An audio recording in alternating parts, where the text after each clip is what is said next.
కొంతమంది పిల్లలు తల్లిదండ్రులు మాకు ఆస్తులు ఇవ్వలేదు, మాకు ఆస్తులు ఇచ్చుంటే బాగుండేది అని అడుగుతూ ఉంటారు. నిజమే, తల్లిదండ్రులు పిల్లలకు ఆస్తులు ఇవ్వాలి. ఇచ్చి చెడగొడుతున్నామా, ఇవ్వకుండా చెడగొడుతున్నామా అని ఆలోచించితే కొన్ని సందర్భాల్లో అవి, కొన్ని సందర్భాల్లో ఇవి జరుగుతూ ఉంటాయి. కాబట్టి దీనికి ఒక చిన్న సొల్యూషన్ ఏమిటంటే, పిల్లలు తల్లిదండ్రులను ఆస్తులు అడిగే ముందు నీకెంత ఆస్తి కావాలి అని నువ్వు ఒక నిర్ణయం తీసుకో. తల్లిదండ్రుల ఆస్తిలో నుంచి అంత ఆస్తి నువ్వు ముందుగా సంపాదించి మళ్ళీ అంత ఆస్తిని అడిగి తీసుకో.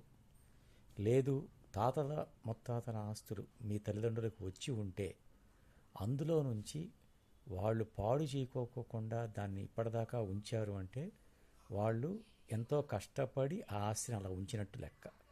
కాబట్టి అంత సంపాదించింది ఎంత సంపాదిస్తే మీరు బ్రతికారో ఆలోచించి అంత సంపాదించినాక ఆ తాతల ఆస్తుల్లో నుంచి సగభాగాన్ని మీరు అడిగి తీసుకోండి.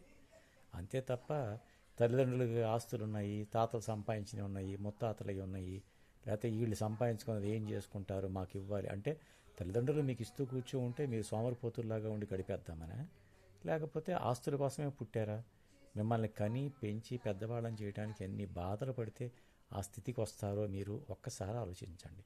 మీ మీద ప్రేమ లేక కాదు, మీరు యోగ్యులైతే కనుక మొత్తం మీరే తీసుకుంటారు, మీరే వాడుకుంటారు.